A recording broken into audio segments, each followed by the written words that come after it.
हबीब अल्लाह व अला आलिका व अस्हाबिका या नूर अल्लाह सल्लल्लाहु तआला अलैहि वसल्लम। उनकी महक ने दिल के गुंचे खिला दिए हैं, जिस राह चल दिए हैं कूचे बसा दिए हैं। एक दिल हमारा क्या है आजार उसका कितना, तुमने तो चलते फिरते मुर्दे जिला दिए हैं। अल्लाह क्या जहन्नम अब भी न सर्द होगा, रो रो के मुस्तफ़ा ने दरिया बहा दिए हैं। आज की ये महफिल उर्से दादा मियाँ रहमतुल्लाह अलैह के हवाले से इनेकाद पजीर है और उसका मकसद ये है कि इस महफिल में अकायद व अमाल की इस्लाह की जाए।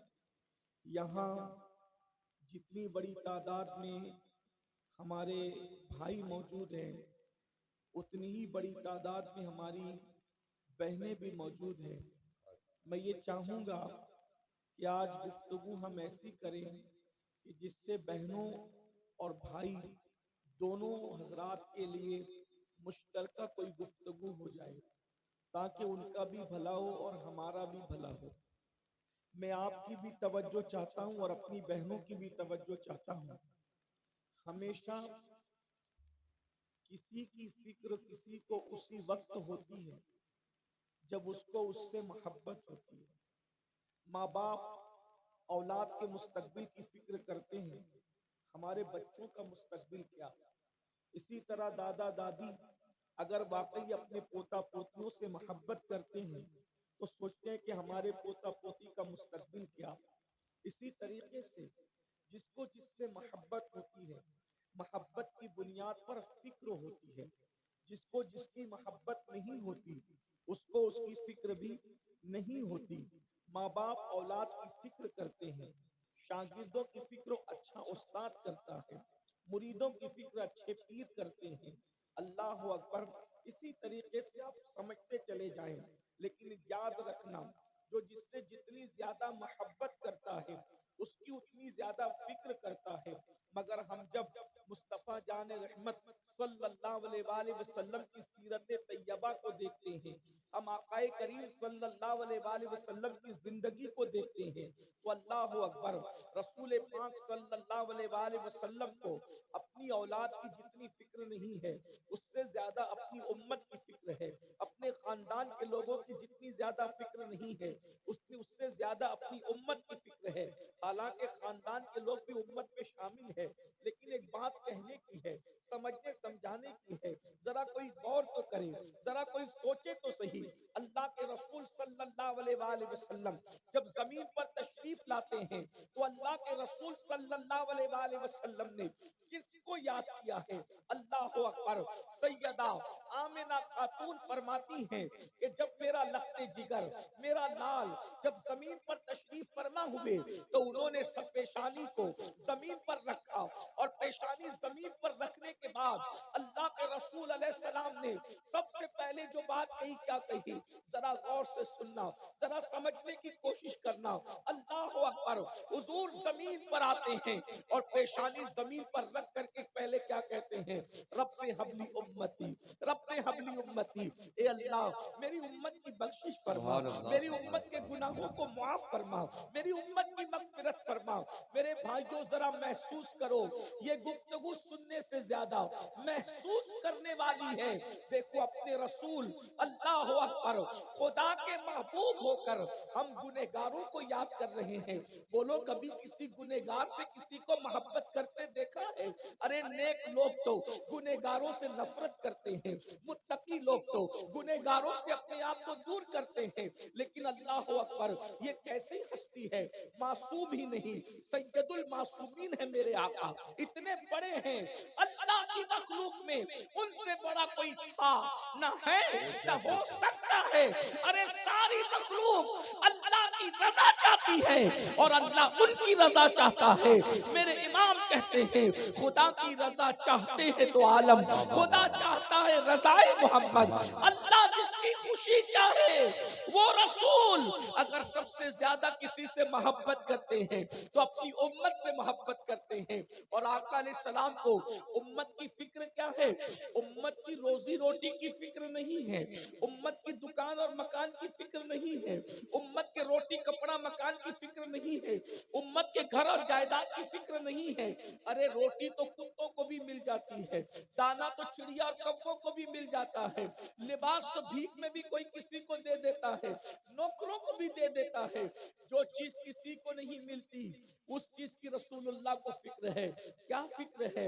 मेरी उम्मत जहन्नम से बच जाए, मेरी उम्मत की मगफिरत हो जाए, मेरी उम्मत की मगफिरत हो जाए, मेरी सारी उम्मत जन्नत में दाखिल हो जाए। हुजूर अलैहिस्सलाम को फिक्र है।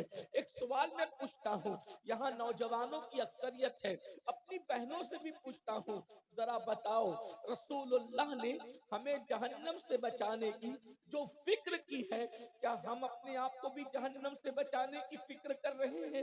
जरा गौर कीजिए, जरा सोचिए, हमने अपने आप को जहन्नम के रास्ते पर डाल रखा है। एक आसान सी बात मैं आपसे कहूं, एक रास्ता लखनऊ की तरफ जाता है, एक रास्ता मुंबई की तरफ जाता है।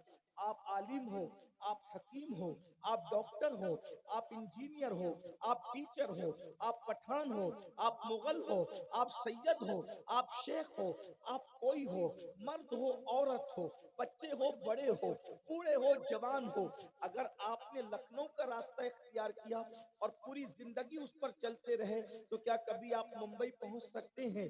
बोलो, पहुंच सकते हैं? नहीं पहुंच सकते। और जिसने मुंबई का रास्ता इख्तियार किया वो कभी लखनऊ पहुंच सकता है? नहीं पहुंच सकता। आप कुछ भी हो, जो रास्ता चुनोगे उसी मंजिल पर पहुंचोगे। अब अपने आप से पूछो, जन्नत में सब जाना चाहते हैं, लेकिन जन्नत का रास्ता कितने लोग चल रहे हैं? जरा बताइए तो सही। बोलो, झूठ क्या जन्नत का रास्ता है? चुगली क्या जन्नत का रास्ता है? गीबत क्या जन्नत का रास्ता है? मस्जिदों को वीरान कर देना क्या जन्नत का रास्ता है? लड़कों का लड़कियों के साथ नाजायज ताल्लुकात का कायम करना क्या जन्नत का रास्ता है? गंदी फिल्मों को देखना क्या जन्नत का रास्ता है? गंदे पिक्चरों को देखना क्या जन्नत का रास्ता है? गाने गुनगुनाना क्या जन्नत का रास्ता है? अल्लाह अकबर, शादियों के मौके पे डीजे लगाकर मुशरिकों की तरह नाचना क्या जन्नत का रास्ता है? अपने बालों को हीरो की तरह कटवाना क्या जन्नत का रास्ता है? बेटियों का ब्यूटी पार्लर में जाना क्या जन्नत का रास्ता है? बेटियों का सीरियल देखकर उसी को अपने लिए आइडियल बनाना क्या जन्नत का रास्ता है? मुझे बताओ, रास्ता जहन्नम का सबने चुन रखा है और जन्नत की तरफ जाने का ख्वाब देख रहे हो। जैसे लखनऊ का रास्ता चुनने वाला कभी मुंबई नहीं जा सकता, चाहे सवारी कितनी अच्छी हो, चाहे कितना अक्लमंद हो, चाहे कितना दानिश्वर हो, जो रास्ता चुनेगा मंजिल वही मिलेगी। हमने रास्ता जहन्नम का चुना है। जिस रास्ते पे चल रहे हो वो रास्ता जन्नत की तरफ जाने वाला नहीं है। जन्नत की तरफ जाने वाला रास्ता तो वो है। अल्लाह अकबर, कड़ाके की सर्दी पड़ रही हो, नफ्स कहता है सो जा, अल्लाह कहता है अस्सलातु खैरुम मिनन नौम, मेरे बंदे नमाज नींद से बेहतर है। तो नींद को छोड़कर, नरम गद्दों को छोड़कर जो मस्जिद को आबाद करते हैं, ये रास्ता जन्नत का रास्ता है। आप मुझे बताओ मेरे भाइयों, मेरी बहनों, क्या हमने जन्नत का रास्ता छोड़ नहीं दिया है? आइए, मुझे बहुत लंबी गुफ्तगू नहीं करना, मेरे बाद दो तकरीरें आपको और सुननी है।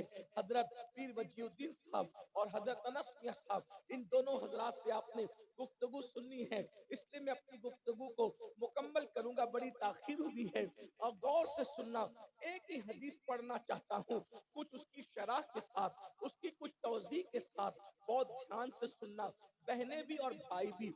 हुजूर को फिक्र क्या है, यानी आज की तकरीर का अगर आप उन्वान दे सकते तो ये दे दीजिएगा, हुजूर को किस बात की फिक्र थी? हुजूर अलैहिस्सलाम को कौन सी फिक्र थी? हाय हाय, किसी माँ बाप को फिक्र होती है मेरी बच्ची को अच्छा रिश्ता आ जाए, मेरे नबी को फिक्र है, उम्मत की फिक्र है, मेरे माँ बाप को फिक्र होती है मेरे बच्चों को अच्छी डिग्रियां मिल जाए, नबी को फिक्र है, एक ही फिक्र है मेरे उम्मतियों को जन्नत की डिग्री मिल जाए। अल्लाह अकबर। नबी 1,24,000 कम बेश आए, लेकिन किसी नबी ने अपनी उम्मत से इतना प्यार नहीं किया जितना आमिना के लाल ने अपनी उम्मत से प्यार किया है। आइए अब उस प्यार को महसूस करें। अल्लाह अकबर।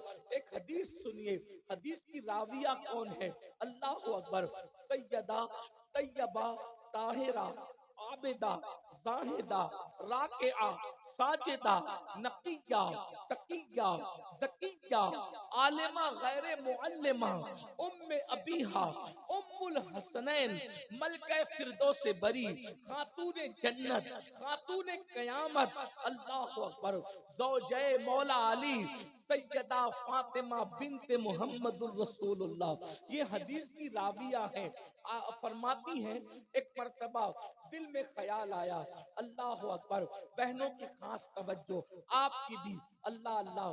फरमाती हैं सैयदा फातिमतुज़ ज़हरा, दिल में ख्याल आया चलो आका से मुलाकात करते हैं, चलो अल्लाह के रसूल से जाकर के मुलाकात करते हैं। मौला अली से अर्ज किया मेरे सरताज चलिए ना, अल्लाह के रसूल की याद आ रही है, बाबा जान की याद आ रही है, हुजूर से चल के मुलाकात करते हैं। अब उसके बाद सैयदा और मौलाए कायनात दोनों मिलकर रसूलुल्लाह से, हमारे आका से मिलने के लिए उनके घर जाते हैं। सैयदा फरमाती हैं जब हम हुजूर के घर पहुंचे तो हमने हुजूर को कैसे देखा। अब मेरी तरफ देखें, तकरीर सुनी भी जाती है और तकरीर देखी भी जाती है। वैसे कहीं मैं कोई मुकर्रिर नहीं, सिर्फ मेरी कोशिश ये है कि जो दर्द मैं आपके सामने तकसीम करना चाहता हूँ उसको महसूस करें।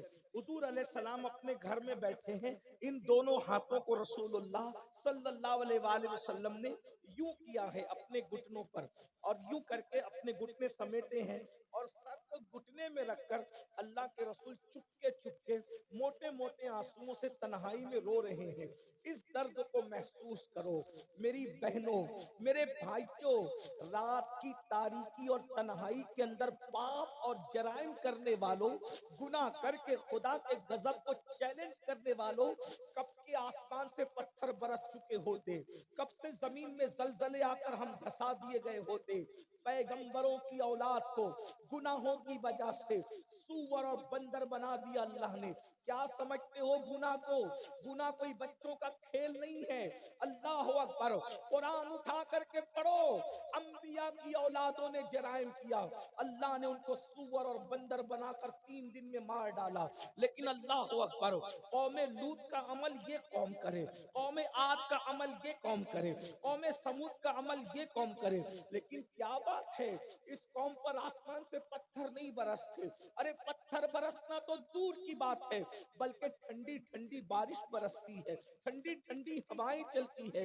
कभी सोचा इतने गुनाह करके भी हम बर्बाद क्यों नहीं, इतने गुनाह करके भी हम पे पत्थर क्यों नहीं बरसते, इतने गुनाह करके भी आसमान से आग क्यों नहीं बरसती, इतने गुनाह करके भी हम जमीन में क्यों नहीं धंसते? उसकी बस एक वजह है, अल्लाह तुम्हारे और मेरे पाप नहीं देखता, अल्लाह तुम्हारे और मेरे गुनाह नहीं देखता, बल्कि अल्लाह ये देखता है मेरा महबूब उम्मत को देखकर परेशान हो जाएगा। महबूब को परेशानी में मैं अल्लाह देखना नहीं चाहता, इसलिए उम्मत पर अजाब नाजिल नहीं फरमाता। अल्लाह अकबर। इस उम्मत पर कभी इज्तिमाई अजाब नहीं आ सकता। गौर फरमाइए। अल्लाह अकबर।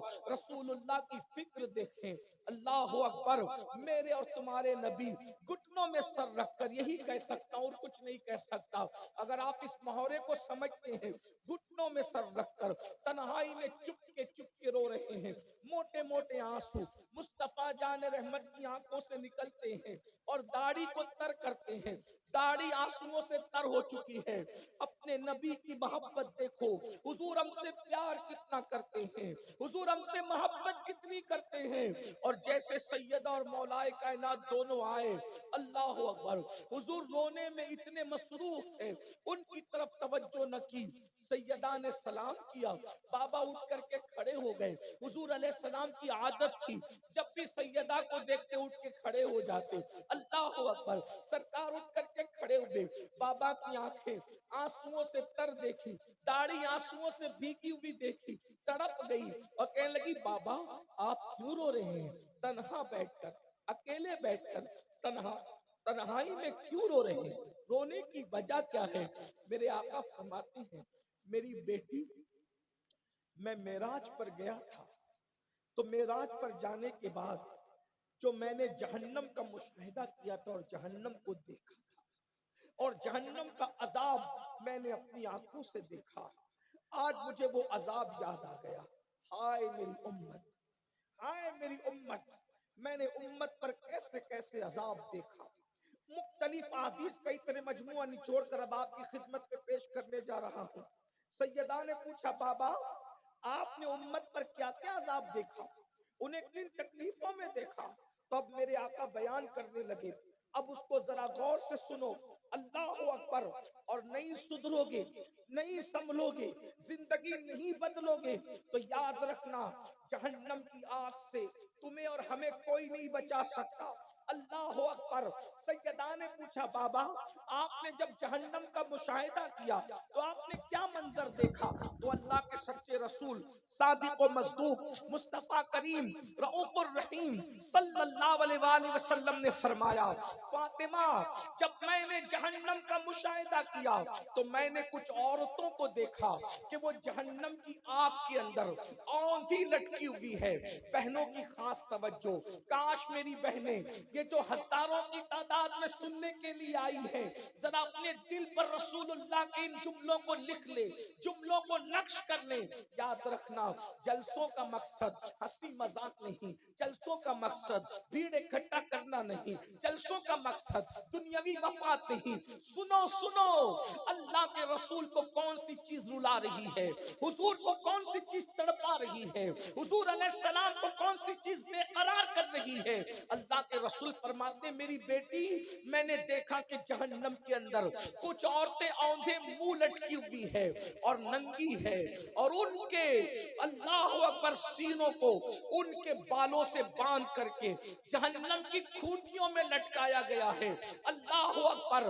जरा तसव्वुर में तो लाओ मेरी बहनें भी और आप भी, अगर किसी को एसी में उल्टा लटका दिया जाए तो उसका कलेजा मुंह को आएगा, लेकिन एसी के कमरों में नहीं, अल्लाह अकबर, घरों में नहीं।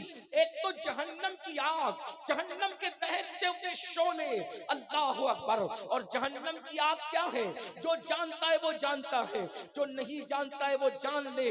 3000 साल तक के अल्लाह ने जहन्नम की आग को भड़काया है, तब कहीं जाकर जहन्नम की आग भड़की है। वो आग जिसको अल्लाह 3000 साल तक के भड़काए, अरे 5 मिनट में अपना चूल्हा जला लो तो उस चूल्हे की आग हम बर्दाश्त नहीं कर सकते। हम 5 मिनट जिस चूल्हे पर मेहनत करें, जिस आग को जलाएं, उसकी हरारत का ये आलम है। कुदरत ने जिस आग को 3000 साल तक जलाया होगा, जिस आग को 3000 साल तक भड़काया होगा, उस आग की तमाज़त का आलम क्या है, उस आग की तपिश का आलम क्या है, उस आग की हरारत का आलम क्या है। लोगों अपने आप से मोहब्बत कर लो।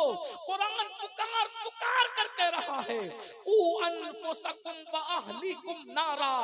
ऐ ईमान वालों, अपने आप को भी जहन्नम से बचा लो और अपनी औलाद को भी जहन्नम से बचा लो। सादिको मज़दूक सच्चे रसूल अपनी शहजादी को बता रहे हैं, औरतें नंगी जहन्नम में औंधे मुंह लटकी है, उनके बालों से उनके सीनों को बांध दिया गया है। अल्लाह अकबर। इतना अजाब देखा तो आका फरमाते हैं, मैंने जिब्रील से पूछा, ए जिब्रील ये कौन औरतें हैं जो जहन्नम में औंधी मुंह नंगी लटकी हुई हैं? अल्लाह अकबर। सर नीचे है, पैर ऊपर है, तो जिब्रील अमीन अर्ज करते हैं, या रसूल अल्लाह सल्लल्लाहु अलैहि वसल्लम, ये आपकी उम्मत की वो औरतें हैं जो कपड़ा पहनने के बाद भी नंगी रहती थी। अल्लाह अकबर। ये आज जहन्नम में औंधे मुंह लटकाई गई है। ये औरतें पर्दा नहीं करती थी, बेपर्दा रहती थी, कपड़े कपड़े पहनकर भी नंगी रहती थी। अल्लाह अकबर। एक सोच पैदा होती है, इंसान कपड़े पहन के नंगा कैसे रह सकता है? तो उलमा बयान करते हैं, कपड़ा पहनकर नंगे रहने का मतलब ये है, इतने बारीक और पतले पतले लिबास पहनती होगी कि बारीक और पतले कपड़े पहनने की वजह से, कपड़े पहनने के बाद भी उनका जिस्म नजर आता होगा। औरत को बारीक कपड़े पहनने की इजाजत नहीं है, औरतें पतला कपड़ा पहन रही है, मतलब अपने आप को जहन्नम की आग के लिए तैयार कर रही है। औरतें दुपट्टा नहीं ओढ़ रही है, पर्दा नहीं कर रही है, यानी वो अपने आप को जहन्नम के लिए तैयार कर रही है। मेरी बहनों सुन लो, अदाकारा के तरीके पर, सीरियल और फिल्म की अदाकारा के तरीके पर अमल करके तुम्हें इज्जत नहीं मिल सकती। अगर इज्जत चाहती हो तो सैयदा फातिमा ज़हरा की जिंदगी पर अमल करो। अल्लाह अकबर। तुम तो उस रसूल की कनीज हो जिसकी शहजादी की गैरत का आलम ये है कि सैयदा फातिमा ने अपनी हया की इतनी हिफाजत की है कि फातिमा ज़हरा के दुपट्टे को कभी चांद और सूरज ने भी नहीं देखा। मेरे इमाम कहते हैं, जिसका आंचल न देखा मौ मेरे ने, उस रिदाए नज़ाहत पे लाखों सलाम। अफसोस की बात है, आज की बेटियां दुपट्टों को मफलर बनाकर निकली है। तुम अपने बालों पर घमंड कर रही हो, तुम अपने बालों पर इतरा रही हो, तुम अपनी खूबसूरती पर गुरूर कर रही हो। ये बाल जहन्नम की आग में जलाए जाएंगे, ये नाजुक सी चमड़ी जहन्नम की आग में जलाए जाएंगे। हाय मेरी बहनों, उस दिन तुम्हारा हमारा क्या बनेगा? अपना जिस्म कितना कमजोर है, कितना कमजोर है, कितना कमजोर है। हम मच्छर के डंक को बर्दाश्त नहीं कर सकते, मच्छर काट ले हम बेचैन हो जाते हैं, मक्खी के डंक को बर्दाश्त नहीं कर सकते।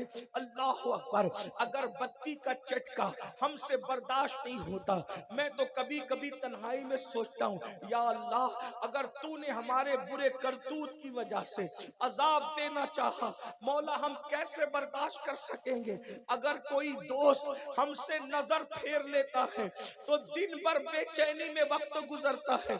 मेरी बात को महसूस करो, मेरे जुमलों को महसूस करो। अल्लाह अकबर। मेरे भाइयों बताओ, अगर कोई हमसे नजर फेर ले, अगर कोई हमसे नजर फेर ले, हम बेचैन हो जाते हैं, बेकरार हो जाते हैं। कोई हमें डांट दे, हमारे रोने को दिल करता है। जब हम किसी की डांट बर्दाश्त नहीं करते, किसी का तिरछी नजर से देखना बर्दाश्त नहीं कर सकते, जब अल्लाह हमसे नजरें फेर कर, निगाह रहमत फेर कर जहन्नम की आग में डालेगा, सोचो हमारा क्या बनेगा, हमारा हाल क्या होगा। याद रखना, ये दीन खेल नहीं है, ये दीन अल्लाह अकबर कहानी किस्सा नहीं है। मेरी बहनों, अपनी कमजोरी पर रहम करो, अपने आप पर रहम करो। हमारी जिंदगी 3 घंटे की फिल्म नहीं है, 40 मिनट का सीरियल नहीं है। हमें तो अल्लाह के कानून पर अमल करना है। और आजकल की औरतें अगर कपड़ा खरीदने जाती है तो दुकानदार से कहती है, जरा वो कपड़े निकालो जो सीरियल में अदाकारा ने पहना था, जरा वो दुपट्टा निकालो जो अदाकारा ने पहना था। मेरी बहन, ये पतले पतले और बारीक बारीक लिबास तुम पहन रही हो, आधी आधी आस्तीन के कपड़े पहन रही हो, तुम्हारा आधा हाथ नजर आता है। इसी तरीके से गला इतना बड़ा पहन रही हो कि अल्लाह अकबर, जो चीज नजर नहीं आना चाहिए, हर महरम ना महरम को वो चीज नजर आ रही है, और फिर दुपट्टों को मफलर बनाकर गले में लटका रही हो और इस लालच से वलीमे में जा रही हो। अल्लाह अकबर। चेहरे खूबसूरत बनाए जाते हैं, ब्यूटी पार्लर तक जाती है बच्चियां। मैं अपनी कौम की माओ और बहनों और बेटियों से पूछता हूँ, तुम्हें शर्म नहीं आती? गैरत तुम्हारी कहाँ मर गई? अल्लाह अकबर। जिस मजहब ने औरत को मस्जिद जाने से मना किया, उस मजहब की मानने वाली औरत ब्यूटी पार्लर कैसे जा सकती है? जरा बताओ तो सही। अल्लाह अकबर। जिस मजहब ने औरत को देवर से पर्दा करने का हुक्म दिया, वो औरत किसी अजनबी मर्द के हाथ में हाथ देकर उससे चूड़ियां कैसे पहन सकती है? जब शौहर के भाई से पर्दा फर्ज है, जब पीर साहब से पर्दा फर्ज है, जब इमाम साहब से पर्दा फर्ज है, और अल्लाह की मखलूक में सबसे नेक, अल्लाह की मखलूक में सबसे परहेजगार, अल्लाह की सबसे मखलूक में सबसे मुत्तकी कौन हस्ती है? मैं अपने अल्फाज में कहूं, नबी सिर्फ मुत्तकी नहीं है, नबी तो सरापा तकवा है। नबी सिर्फ मोमिन नहीं है, नबी सरापा ईमान है। नबी सिर्फ नेक नहीं है, बल्कि नबी सरापा नेकी है, बल्कि जाने नेकी है, वो जाने ईमान है, ईमान का ईमान है। मगर सुन लो, औरत को नबी से भी पर्दा करना पड़ेगा। सोचिए, जो मजहब इतना पवित्र हो, जो मजहब इतना पाक हो कि वो नबी के सामने, सैयदुल मासूमीन के सामने औरत को बेपर्दा आने की इजाजत नहीं देता। वो मजहब जिसने, बल्कि रसूलुल्लाह ने फरमाया, मैं औरतों से मुसाफा नहीं करता। जब नबी के हाथ में औरत हाथ नहीं दे सकती, तो किसी चूड़ी पहनाने वाले के हाथ में और मेहंदी लगाने वाले के हाथ में औरत हाथ कैसे दे सकती? वो भी काफिर और मुशरिक के हाथ, वो भी फासिक और फाजिर के हाथ में। याद रखना, जितनी रंगरेलियां मनानी है मना लो, जितनी रंगरेलियां करनी है कर लो, आखिर मौत है मौत। कुरान कहता है, कुल्लु नफ्सिन जाइकतुल मौत, हर नफ्स को मौत का मजा चखना है। और मौत से तुम भाग के कहां जाओगे?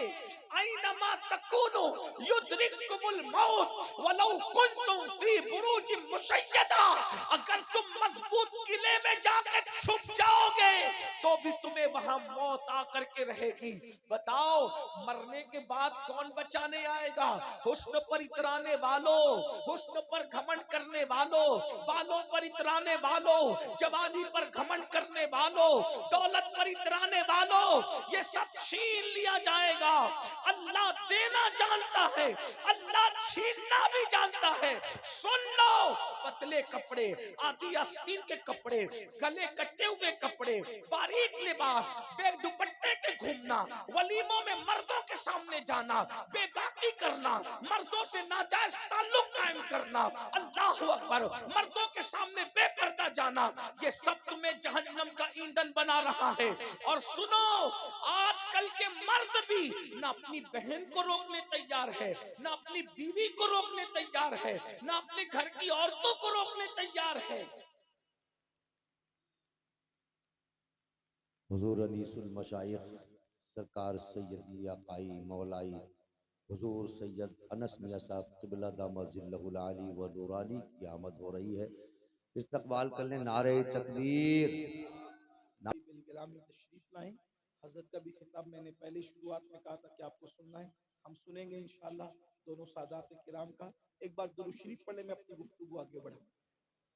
दुरूद शरीफ पढ़ने, यहाँ से वहां तक सब दुरूद शरीफ गूंज जाए, इतनी आवाज से पढ़िए दुरूद शरीफ। अल्लाहुम्मा सल्ली अला सय्यिदना अल्लाहु शफीना रब्ब मौलाना मुहम्मदिन सल्लल्लाहु अलैहि वसल्लम, नहनु इबादु मुहम्मदिन सल्लल्लाहु अलैहि वसल्लम, सलातु व सलामुन अलैका या जद्दल हसन वल हुसैन व अला आलिका व अस्हाबिका या जद्दल गौस सकलैन। तवज्जो है आपकी मेरी तरफ, मैं बात पूरी करूं अपनी? कर सकता हूं बात पूरी करूं अपनी? कितने लोग जरा मेरी तायद करते हैं? हाथ उठाए उठाए दुरूद शरीफ पढ़ने। अल्लाहुम्मा सल्ली व सल्लिम व ज़िद व बारिक अला सय्यदिना व मौलाना मुहम्मदिन मादिनिल जूदी वल करम व आलिहि व सहबिही, सलातु व सलामुन अलैका या जद्दल हसन वल हुसैन व अला आलिका व अस्हाबिका या जद्दल गौस सकलैन। औरतें तो गुनाह कर दी, मेहंदी लगाने वो काफिरों तक, मुशरिकों तक जा रही है, ब्यूटी पार्लर तक जा रही है, वलीमों में बेपर्दा घूम रही। बल्कि अब तो हाल ये है कि फिल्म और सीरियल देखने के बाद कौम की बाज बेटियां, सब नहीं बाज चंद बेटियां, जिनकी वजह से पूरा मजहब बदनाम हो रहे हैं, मजहब की हर बेटी बदनाम हो रही। बल्कि बाज बेटियां इतनी बेबाक हो गई कि वो लड़कों से नाजायज और हराम ताल्लुकात कायम करने के लिए तक तैयार है। बाइक पर घूमने की लालच, जेवर की लालच। भाई को पता है, भाई रोक नहीं रहा है, क्योंकि भाई खुद उस बला में गिरफ्तार है, वो बहन को कैसे मना करे। बाप को पता है, बाप भी रोक नहीं रहा है। माँ को पता है, माँ भी रोक नहीं रही। बात शौहरों को पता है, शौहर बीवी को बेपर्दगी से नहीं रोक रहा है। कुछ लोग बेपर्दगी से नहीं रोक रहे हैं, कुछ लोग नहीं रोक रहे गुनाह से, बेहयाई से नहीं रोक रहे। उनका क्या अंजाम है? अल्लाह के रसूल अलैहिस्सलाम फरमाते, शबे मेराज जब मैं जन्नत की सैर को गया तो जन्नत के दरवाजे पे लिखा था कि जन्नत दय्यूसों के लिए हराम है, हराम। अल्लाह। जन्नत किसके लिए हराम है? दय्यूसों के लिए। दय्यूस जन्नत में नहीं जाएगा। आजकल लोग दय्यूस को गाली समझते हैं, लेकिन दय्यूस कहते किसे हैं उनको कभी नहीं पता चला। यही जलसों की बरकत है कि आप उलमाए किराम से कुछ सीख सकते हैं अगर तवज्जो करें तो। जन्नत के दरवाजे पे लिखा है दय्यूस, उसके लिए जन्नत भी हराम और जन्नत की खुशबू भी हराम। और जन्नत की खुशबू 500 साल के फासले से आती है। दय्यूस पर जन्नत हराम है। साहबा ने पूछा हुजूर दय्यूस किसे कहते हैं, दय्यूस कौन है? तो आका इरशाद फरमाते हैं जिसका मफहूम है जिस घर की औरतें बेपर्दा घूमे, बेहयाई करे और उस घर के मर्द मना न करे, वो दय्यूस है, दय्यूस।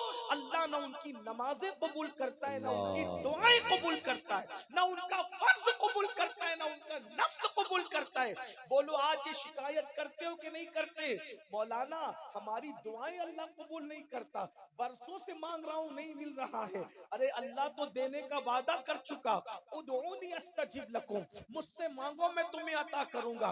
उजीबु दावत दा, अल्लाहु अकबर, अल्लाहु अकबर। वो कौन है जो फरियाद करने वालों की फरियाद को सुनता है? उसने वादा किया है मांगो मैं तुम्हें जरूर अता करूंगा। फिर क्यों नहीं दुआएं कबूल हो रही है? कहीं दय्यूस तो नहीं बन गए? बहन बेपर्दा जा रही है, रोकने को तैयार नहीं। बीवी बेपर्दा घूम रही है, रोकने को तैयार नहीं, बल्कि ताना दे करके कहते हो अरे ये मौलवी लोग तो पुरानी बातें करते हैं, तकियानुसी बातें करते हैं। हमारी बेटी कोई बेहया थोड़ी है जो हम पर्दे से रोके। पर्दा तो आंख में चाहिए, पर्दा चेहरे पे डालना जरूरी थोड़ी है। बड़ी माजरत के साथ अगर आंख में पर्दा होना ही काफी होता तो क्या माज़अल्लाह जो सहाबियात, जो उम्महातुल मोमिनीन अल्लाहु अकबर अपने वजूद को पर्दे में रखा करती थी, क्या माज़अल्लाह उनकी आंखों में पर्दा नहीं था? अस्तगफिरुल्लाह, अलियाज़ु बिल्लाह। ये जुमला कितना बदतरीन है तुम्हारा, कहां जा करके ये नश्तर लगाता है। याद रखना इस्लाम ने औरत को पर्दे का हुक्म दिया है। हैरत की बात है आज लोग वो रोना रो रहे हैं, बेटियां भाग रही हैं, बेटियां भाग रही हैं, बेटियां भाग। मैं आपसे पूछता हूँ 30-40 साल से ये नहुसत सुनने में आ रही है, 50 साल पहले ऐसा कभी नहीं हुआ। कुछ लोग तो यहाँ तक कहते हैं गरीबी आ गई मौलाना इसलिए बेटियां भाग रही। मैंने कहा आज गुर्बत ज्यादा है या 50 साल पहले गुर्बत ज्यादा थी? आज से 50 साल पहले का यूपी देखो और आज का यूपी देखो। मत जाओ दूसरी स्टेट में, मत जाओ दूसरी रियासत में, सिर्फ अपनी रियासत को देखो। आप बोलो 50 साल पहले यूपी कैसा था? अगर लखनऊ से यहाँ आना होता, जो है वो जिस इलाके में ये महफिल सजी है, तो घंटों लग जाते। आज 2.5 घंटे में आदमी हाईवे से बिल्कुल दनदनाते चला रहा है। 50 साल पहले ये कारें नहीं थी जो कारें आज हमारे पास है। सबसे अच्छी कार अगर कोई होती आज उसको लोगों ने भंगार में डाल दिया, खप्पी में लगा दी। जिसको सबसे अच्छी समझते थे, बड़े बड़े ऑफिसर जिस कार में घूमते थे, आज उसमें मजदूर भी नहीं घूम रहा है। बोलो ऐसा है कि नहीं है? आप कहते हैं गुर्बत की वजह से बेटियां भाग रहे हैं, तो बोलो पहले गरीबी ज्यादा थी या अभी गरीबी ज्यादा है? अल्लाह अकबर। आप कहते हैं जहालत की वजह से बेटियां भाग रही, पहले बेटियां कम पढ़ी लिखी थी कि अभी बेटियां कम पढ़ी लिखी है? अभी तो ग्रेजुएट से कम अक्सर जगह नजर ही नहीं आती। बात गुर्बत की नहीं है, बात अनपढ़ होने की नहीं है। बताऊं क्या है बात? तरबियत की, तरबियत की। पहले बेटियां कम पढ़ी लिखी जरूर होती थी, मगर उसकी परवरिश किसी अदाकारा को दिखाकर नहीं होती थी, उसकी परवरिश सैयदा फातिमा ज़हरा को दिखाकर होती थी, उनके किरदार को दिखाकर होती थी। सैयदा आयशा सिद्दीका का किरदार दिखाकर होती थी, उम्मुल मोमिनीन सैयदा खदीजा का किरदार दिखाकर होती थी। बेटियां गरीब थी, 30-30, 35-35 साल घर में बैठी रहती थी, लेकिन कभी मजाले किसी मर्द को देख ले। जवानी में बेवा हो गई तो घर से कभी बाहर ना निकले। ये बेटियों की परहेजगारी थी, ये बेटियों का तकवा था। याद रखना ये माहौल की बरकत थी। आज हमारी बेटियां सीरियलों की वजह से, फिल्मों की वजह से बेपर्दगी का शिकार है, और यही बेपर्दगियां हमारी बच्चियों को भागने के दरवाजे तक पहुंचा रही है। इंटरनेट का इस्तेमाल बेटियां कर रही है। मुझे बताओ, अगर औरतें नाराज हो तो भले ही हो जाए, लेकिन एक बात मैं आपको मशवरे के तौर पे करना चाहता हूं, अगर बेटी 5 लाख का जेवर मांगे दे दो, 50,000 का मोबाइल बेटी को मत दो। अल्लाह अकबर। ये मोबाइल, इंटरनेट, फेसबुक, यूट्यूब हमारी बच्चियों की आबरू के लिए जहर कातिल है। हमें कोई पुराने ख्याल का कहे चल जाएगा, हमें कोई बैकवर्ड कहे चल जाएगा, चैनलों पे बैठकर कोई मौलवियों को गाली दे वो भी बर्दाश्त है। आग लगे ऐसी तरक्की को जो बेटियों की आबरू को जला करके राख कर दे। अरे किसी के यहाँ बेटी चाहे जो हो, हमारे यहाँ बेटियां दफन करने की चीज नहीं है, हमारे यहाँ बेटियां शौहर की चिता पर जलाने की चीज नहीं है। हमने बेटियों को कभी जिंदा नहीं जलाया, हमने बेटियों को कभी जिंदा दफन नहीं किया। हमारे यहाँ बेटी का दूसरा नाम जन्नत है, जन्नत। अल्लाह अकबर। बेटी बच्ची की शक्ल में पैदा होती है तो माँ बाप के लिए जन्नत होती है, जवान होकर जिससे शादी होती है शौहर के लिए जन्नत होती है, और जब माँ बन जाती है तो उसके कदमों में जन्नत सिमट आती है। हमारे यहाँ जन्नत है, बेटी का दूसरा नाम जन्नत है। और आपको बताऊं, जन्नत कभी जाहिर नहीं की जाती, जन्नत छुपाई जाती है। अल्लाह की जन्नत भी छुपी हुई है और बंदों की जन्नत भी छुपी हुई है। जन्नत को जन्नत इसीलिए कहते हैं कि जन्नत का मतलब होता है छुपाने की चीज। जन्नत छुपाने की चीज है, बताने की चीज नहीं है। वो अपनी औरतों की नुमाइश करे जो औरतों को जहन्नम समझते हैं, हम तो औरत को जन्नत समझते हैं। जन्नत अल्हम्दुलिल्लाह बेटी की शक्ल में है। माँ बाप के लिए जन्नत, शौहर के पास आई शौहर के लिए जन्नत, और माँ बन गई। अल जन्नत तहत अक़दामिल उम्महातिकुम, जन्नत तुम्हारी माओ के कदमों के नीचे। वाह वाह वाह वाह वाह। ये किरदार आज बेटियों को पर्दे की जरूरत है। बेटियां पर आबरू बचाना है तो पर्दा करो, और ये माँ बाप की जिम्मेदारी, भाइयों की। एक भाई अपनी बहन को अफेयर से नहीं रोक सकता। क्यों? क्योंकि वो खुद अफेयर में गिरफ्तार है। आजकल तो अफेयर फैशन बन गया है। और एक बात बताऊं, बुरा मत मानना, अगर कोई दोस्त अफेयर करता है, अफेयर का मतलब मैं इंग्लिश बोलता नहीं हूँ जल्दी, लेकिन मैं सोचता हूँ कि ऐसी बात करूं कि बच्चों के भी समझ में, और हक बोलने में हया नहीं करना चाहिए। लड़का और लड़की के नाजायज ताल्लुकात हमारे मजहब में इसकी कोई इजाजत नहीं।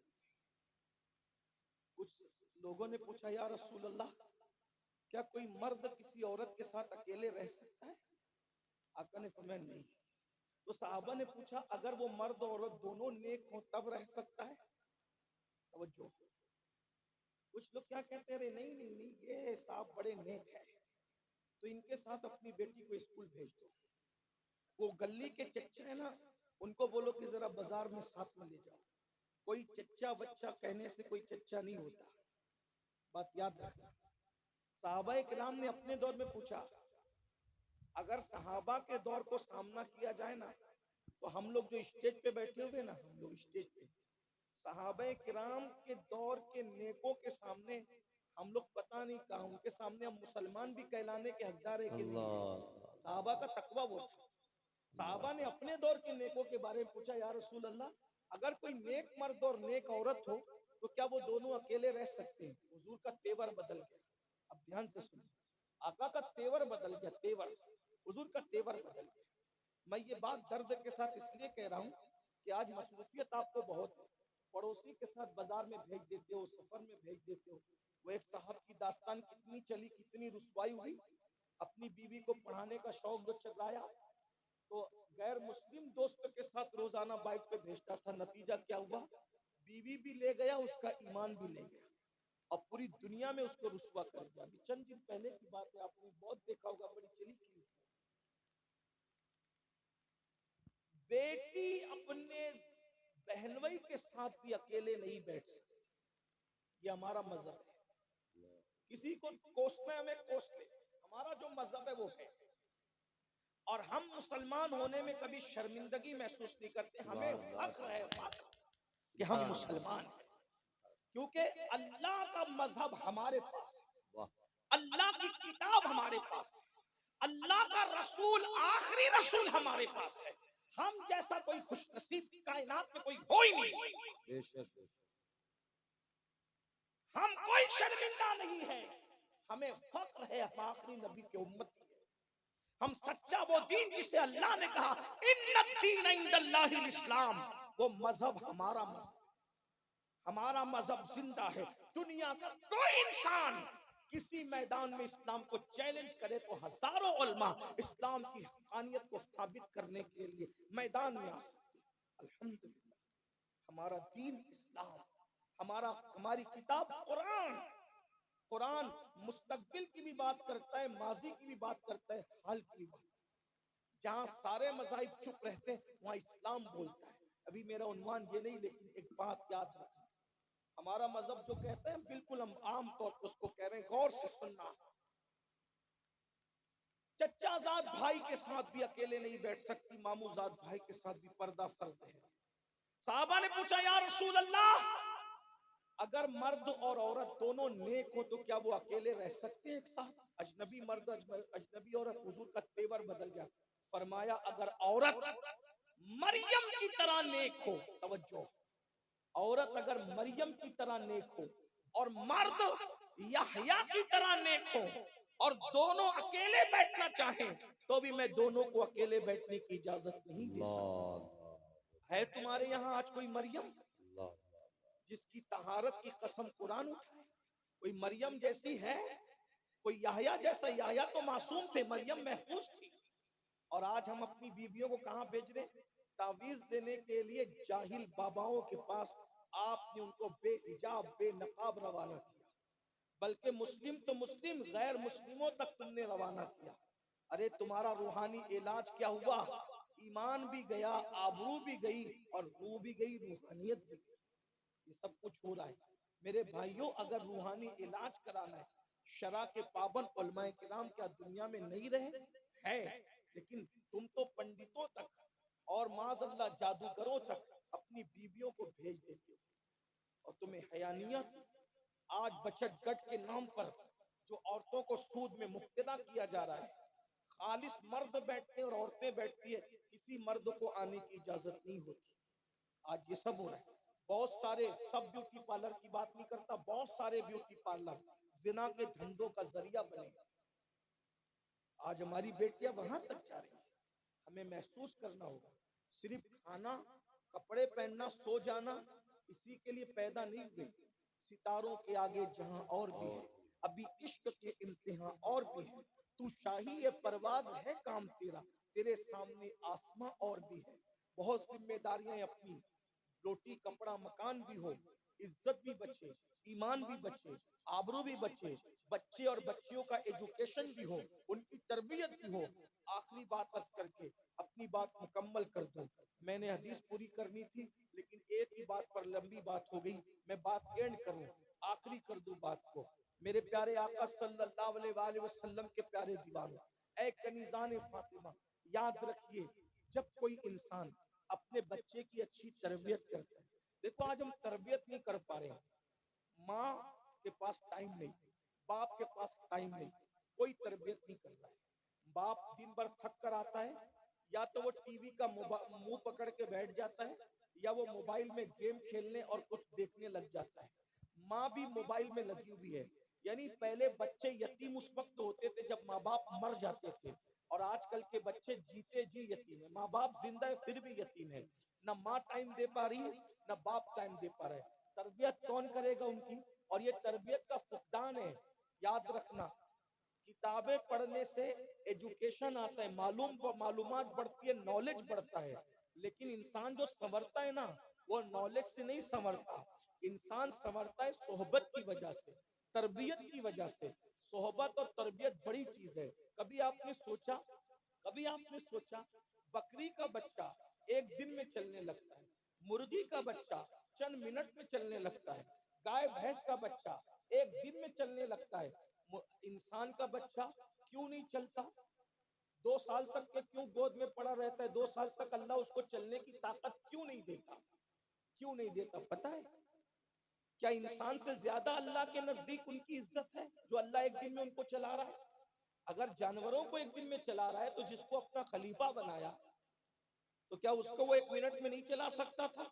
अल्लाह ने क्यों इंसान को एक दिन में नहीं चलाया?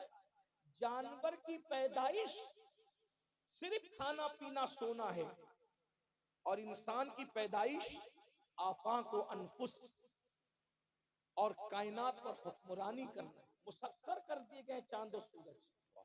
तो हमें जानवरों की तरह सिर्फ बच्चों को खिलाने की जिम्मेदारी नहीं है। याद रखना, पालना और है, तरबियत करना और है। हमें अल्लाह ने बच्चे पालने के लिए नहीं दिए, हमें अल्लाह ने बच्चे तरबियत करने के लिए दिए।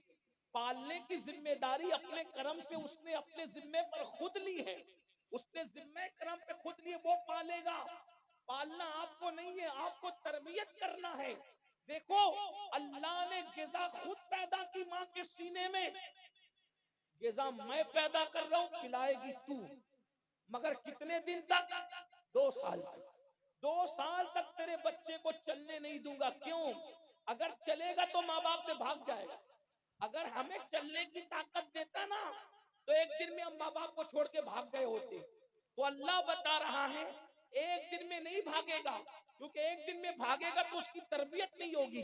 2 साल तक माँ की गोद में पड़ा रहेगा, ताकि माँ जैसी है सिर्फ उसको दूध नहीं पिलाएगी, अपने सीने के जज्बात भी पिलाएगी, अपना अखलाक भी पिलाएगी, अपना किरदार भी पिलाएगी, अपनी तहजीब भी पिलाएगी, अपना तमद्दुन भी पिलाएगी, अपना कल्चर भी पिलाएगी। इसके रसूल है तो वो भी पिलाएगी, इसके दुनिया है तो वो भी पिलाएगी, खौफ आखिरत है तो वो भी पिलाएगी, खशयत रब्बानी है तो वो भी पिलाएगी। इसीलिए तो एक करबला के बाद फिर दूसरी करबला नहीं हुई। उसकी वजह ये थी कि करबला के लिए कोई हुसैन चाहिए और हुसैन के लिए तरबियत करने वाली कोई माँ फातिमा चाहिए।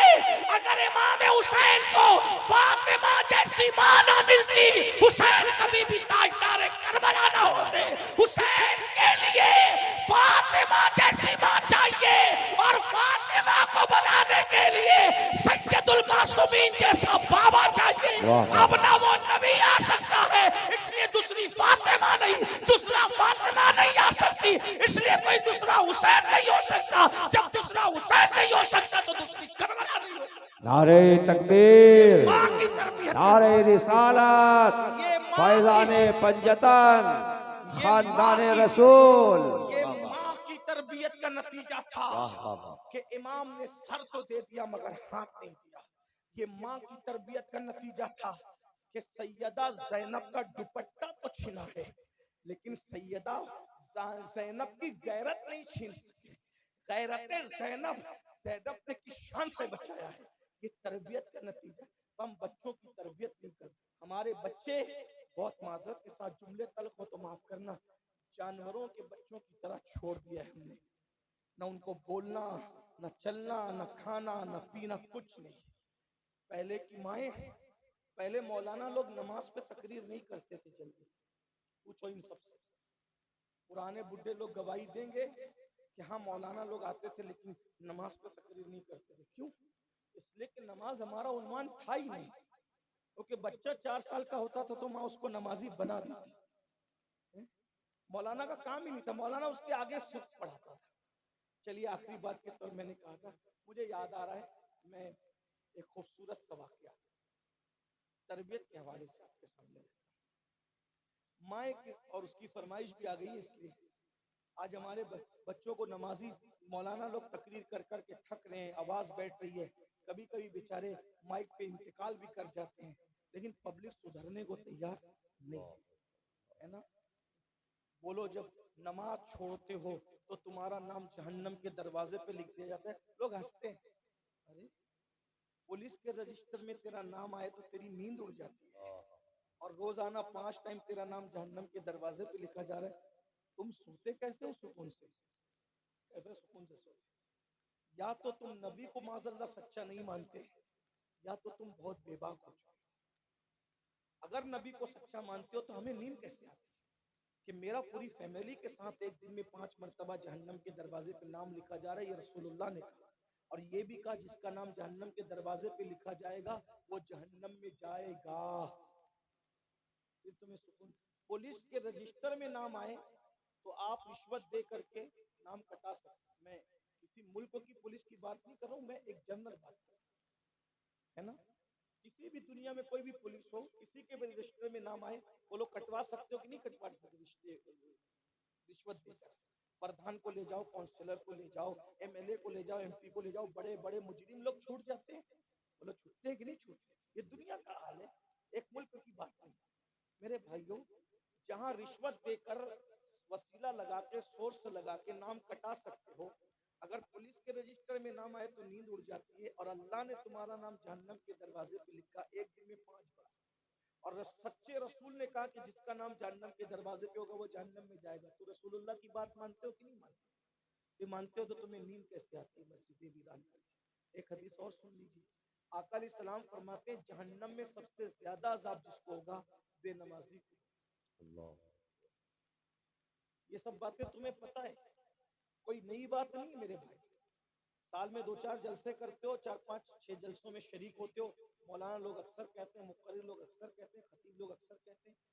आका अलैहिस्सलाम ने तो यहाँ तक फरमाया मरते वक्त तो बेनमाजी को जितनी तकलीफ होती है उतनी तकलीफ किसी को नहीं। एक हदीस मुझसे भी सुन लीजिए, रिवायतों में आता है, अल्लामा उस्मान इब्न हसन अपनी किताब में लिखते हैं कि बेनमाजी जब कयामत के दिन उठेगा तो काले सूअर की शक्ल में उठेगा, काले खिंजीर की शक्ल में। ये सब रसूलुल्लाह के फरामीन से तुम्हें डर नहीं लगता? एक टाइम की नमाज के लिए सिर्फ 10 मिनट का टाइम लगता है, 10 मिनट। मस्जिदें वीरान कर दी हो। रमजान शरीफ में भी मस्जिद में आने की तौफीक नहीं। कहते हैं मौलाना हम बर्बाद हो रहे, हम तबाह हो रहे हैं। क्यों तबाह और बर्बाद भी होंगे मेरे भाई? अल्लाह का घर तुम वीरान करो, अल्लाह तुम्हारे घरों को आबाद करेगा। तुम्हारे घर क्यों तबाह हो रहे हैं? तुम्हारे घर क्यों जलाए जा रहे हैं? तुम्हारे घरों पे बिल्डोजर क्यों चल रहे हैं? तुम्हारे घर जमीन दोस्त क्यों किए जा रहे? तुमने अल्लाह का घर वीरान किया, अल्लाह ने तुम्हारे घर वीरान कर दिया। होश के नाखून लो। चले, जो वाकया पेश करना चाहता था अब इसको नहीं करता, बात खत्म कर देता हूँ क्योंकि मेरा टाइम पूरा हो गया। मेरे बाद और भी 2 गुफ्तगू आपको सुननी है, मेरी बात सुन ले 2 मिनट में। एक बुजुर्ग थे, वो जो वाकया था वो छोड़ दिया, वो लंबा है, 2 मिनट में बात पूरी कर। एक बुजुर्ग थे, वो हज को गए। तो अल्लाह वाले लोग पहले इस तरीके से बहुत अच्छे अच्छे मकानात लोगों के पास नहीं होते थे, छोटे छोटे मकान होते थे। तो जो मेहमान आते थे अल्लाह वाले लोग, उनको अक्सर लोग मस्जिद में ठहराते। आपने भी अपने बचपने में देखा होगा कि बड़े बड़े बुजुर्ग, हुजूर मुफ्ती आजम हो, हुजूर मुहद्दिस आजम हो, हुजूर हुज्जतुल इस्लाम हो, और भी बड़े बुजुर्ग अक्सर लोग तकरीर के लिए भी आते थे तो उनको मस्जिद में रुकाया जाता था। अभी तो अल्लाह का शुक्र है, मकानात बड़े हो गए, सब कुछ हो गया, सब अच्छा हो गया, बहुत आराम हो गया, बहुत आसाइश हो गई। बहरहाल वो अल्लाह के वली हज के लिए जा रहे थे, मस्जिद में रुके तो रात को अचानक उन्होंने किसी के रोने की आवाज सुनी। कोई रो रहा है, कोई रो रहा है, कोई रो रहा है, और रोते रोते कह रहा है, ए अल्लाह, जिसने मुझे वीरान कर दिया तो उसके घर वीरान कर, जिसने मुझे वीरान कर दिया तो उसके घर वीरान कर, जिसने मुझे वीरान किया। तो इन्होंने गौर किया कि ये आवाज कहाँ से आ रही है। तो ये आवाज मस्जिद के दरो दीवार से आ रही थी, मस्जिद के दरो दीवार। सुबह हुई, पब्लिक को पता चला अल्लाह के वली हज को जा रहे हैं, हमारी बस्ती में आए, तो सब हाथ पैर चूमने आ गए। नमाज नहीं पढ़ना भाइयों, एक वक्त की भी नमाज नहीं पढ़ना, हाथ चूमना, हाथ चूम के जन्नत में जाना। बहुत माफी के साथ कह रहा हूं, अगर नमाज नहीं पढ़ोगे ना तो किसी के भी हाथ चूम लो, जन्नत मिलने वाली नहीं है। ये जो तुम्हारे दिमाग में खप तो भरा है ना, इसको निकालो कि हम जिना करेंगे, सट्टा खेलेंगे, जुआ खेलेंगे और नमाज नहीं पढ़ेंगे, फिर भी हम अमीनुल कादरी के हाथ चूम के जन्नत में चले जाएंगे। ये झूठ है, सरासर झूठ। जब अल्लाह के रसूल ने कह दिया कि बेनमाजी का नाम जहन्नम के दरवाजे पे लिखा जा रहा है और जिसका नाम जहन्नम के दरवाजे पे वो जहन्नम में जाएगा, जब नबी ने कह दिया जहन्नम में जाएगा, तो मुझे क्या हक है कि मैं तुमसे ये कहूं कि मेरे हाथ चूमो जन्नत? ये झूठ। कुरान कह चुका,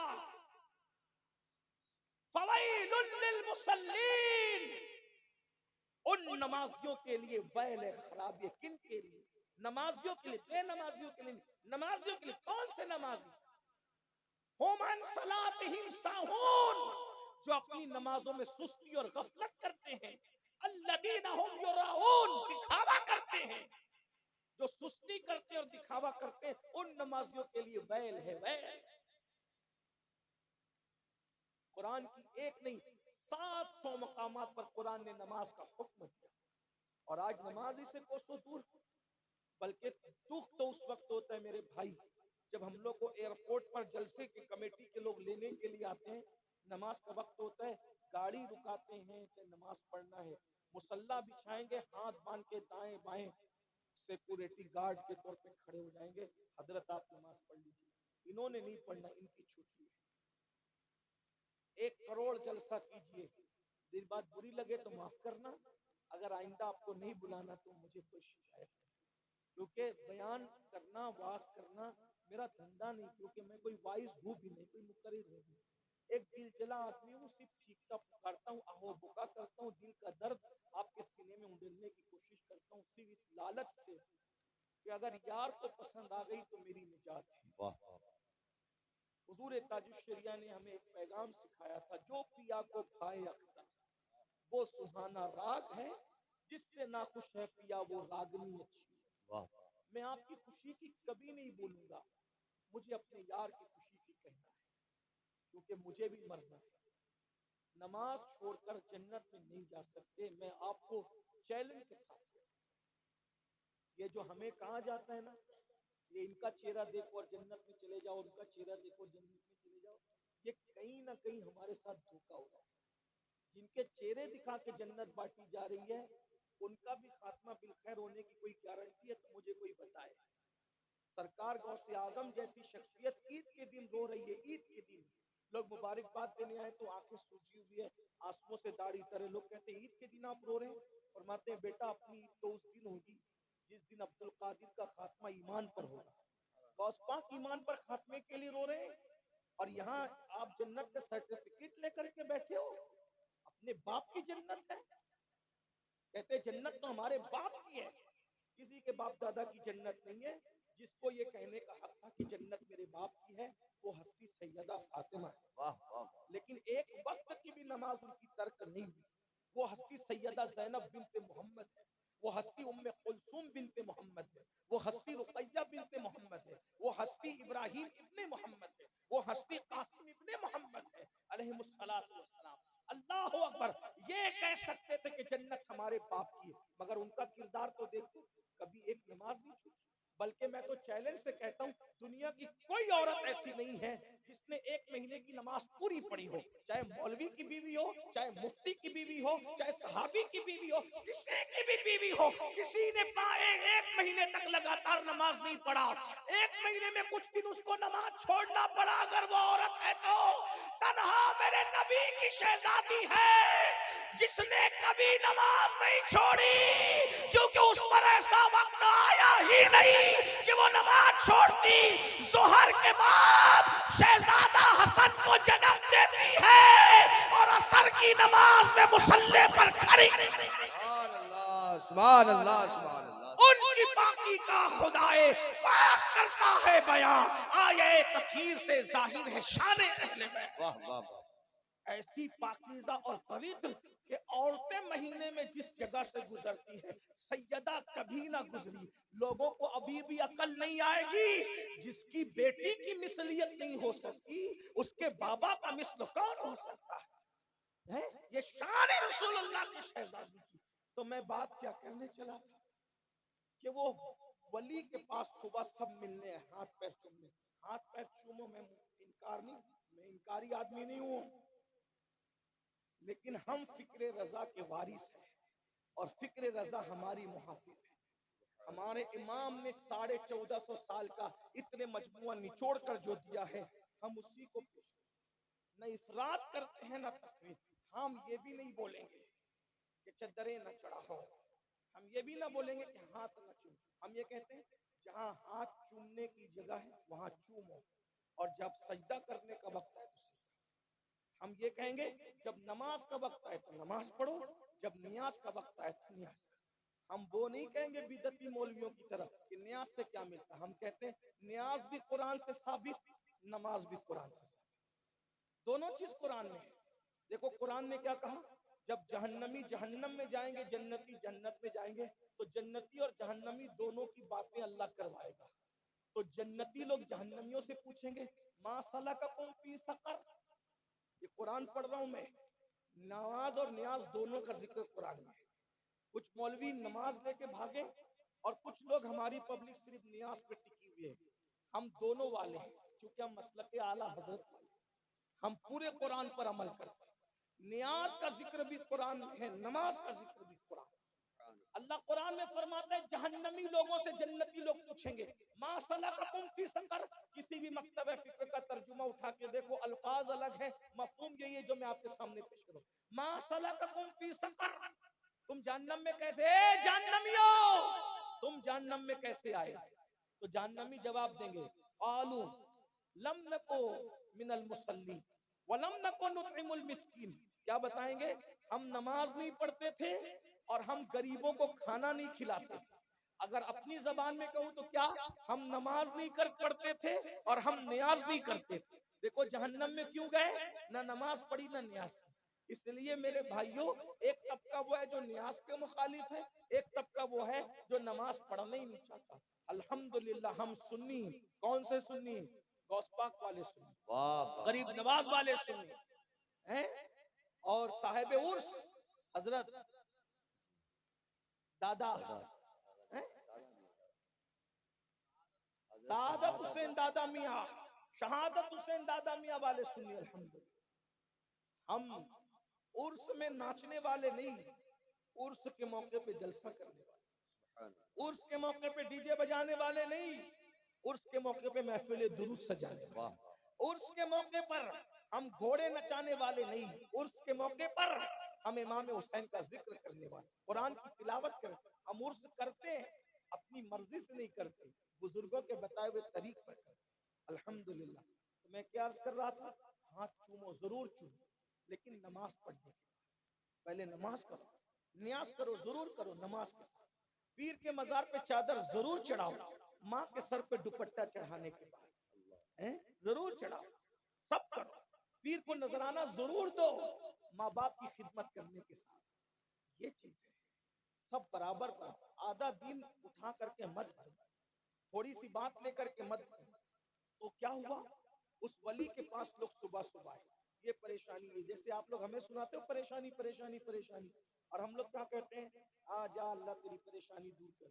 मेरे भाई अल्लाह ने परेशानी लाई है उसके ऊपर, अल्लाह की लाई हुई परेशानी को मुल्ला कभी दूर नहीं कर सकता, क्योंकि अल्लाह फरमाता है वमा असाबकुम मिन मुसीबतिन फबिमा कसबत ऐदीकुम, तुम पर जो मुसीबत आती है तुम्हारे गुनाह की वजह से आती है। अल्लाह ला रहा है उसमें मुसीबत, खैर ही व शर ही मिनल्लाहि ताला, हर शर और खैर अल्लाह की तरफ से, उसके अमाल की वजह से अल्लाह ने उसको मुसीबत में मुब्तला किया। मेरी दुआ से काम नहीं होगा जब तक कि वो गुनाहों से तौबा ना करे।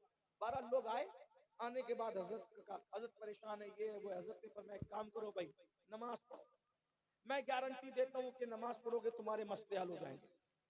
लोग उस दौर में वलियों की बात को मानते थे, अल्लाह वालों की बात को मानते थे। आजकल की पब्लिक की तरह क्या तकरीर थी, क्या हजरत ने तकरीर की और ये किया और वो किया, लेकिन सुबह जैसे ही थे वैसे ही है ना। ऐसे तकरीरें खूब सुनो, सुधरने का नाम ना लो।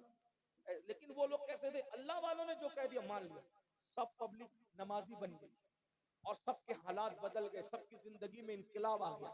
हजरत हज करके वापस आए, अब फिर मस्जिद में रुके तो रात में आवाज आ रही, ए अल्लाह जिसने मुझे आबाद किया उसे आबाद कर, जिसने मुझे आबाद किया उसे आबाद कर, जिसने मुझे आबाद किया उसे आबाद कर।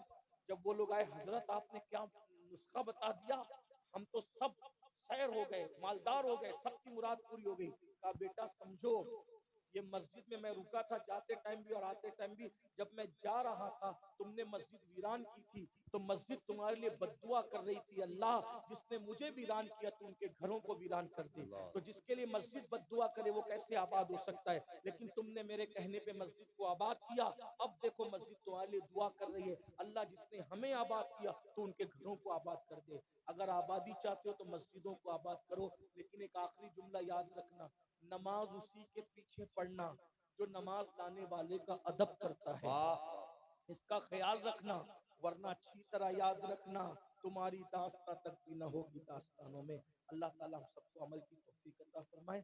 बकिया गुफ्तगू किसी मौके के लिए आसपास में कहीं आएंगे तो याद दिलाइएगा। ये हदीस जो पढ़ी थी उसको मैं पूरी पढ़ दूंगा किसी मौके पे। दौरान गुफ्तगू कोई गलती हो तो अल्लाह ताला माफ कर दे, हम सबको अमल की तौफीक अता करे, हम सबकी जिंदगी में इनकलाब पैदा करे। एक सवाल पूछ सकता हूँ, आज से कौन कौन ये वादा करता है कि नमाज की पाबंदी करेगा?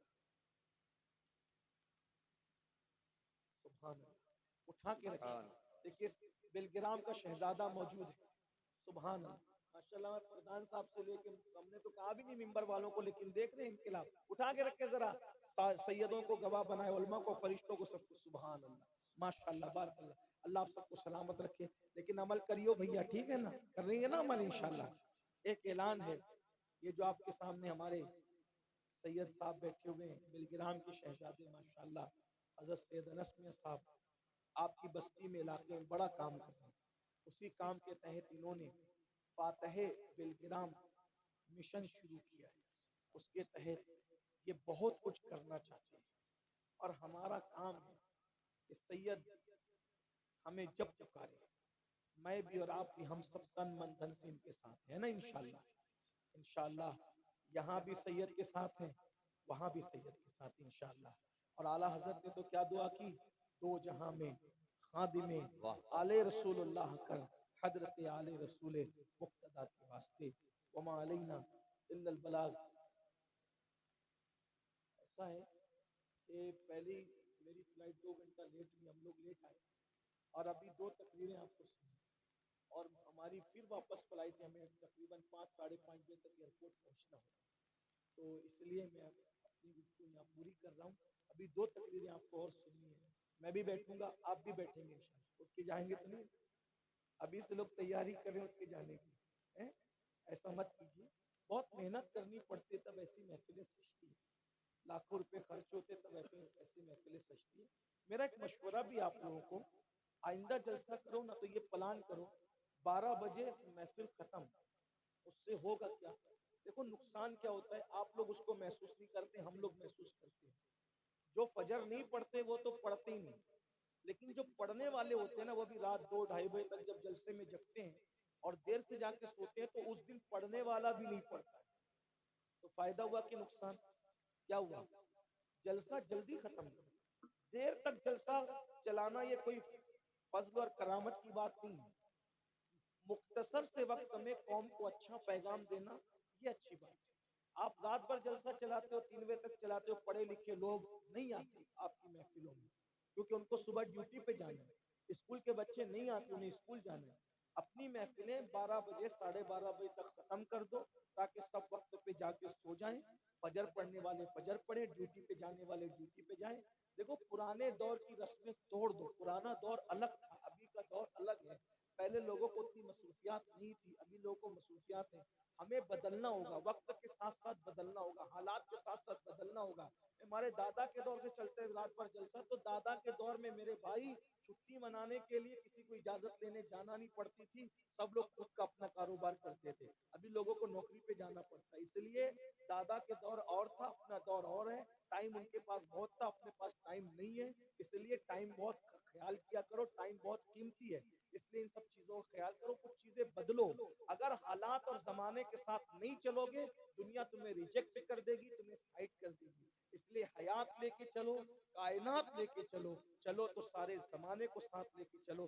जिस दिन तुम्हारे जलसे 12 बजे खत्म हो जाएंगे, पब्लिक डबल ना हो जाए तो फिर कहना, और आपको ये नहीं कहना पड़ेगा तू सुभान अल्लाह बोल, तू सुभान अल्लाह बोल, पूरा मजमा इतना बेदार होगा कि सारा मजमा सुभान अल्लाह बोलेगा। इसलिए पब्लिक थक जाती है, तब तो आप हमें ला करके पेश करते हो। ऐसा मत करो, अल्लाह के बंदो, सब बदलने की कोशिश करो, चेंज करने की कोशिश करो, बुरा लगे तो माफ करना। अस्सलाम वालेकुम। माशाल्लाह, देखिए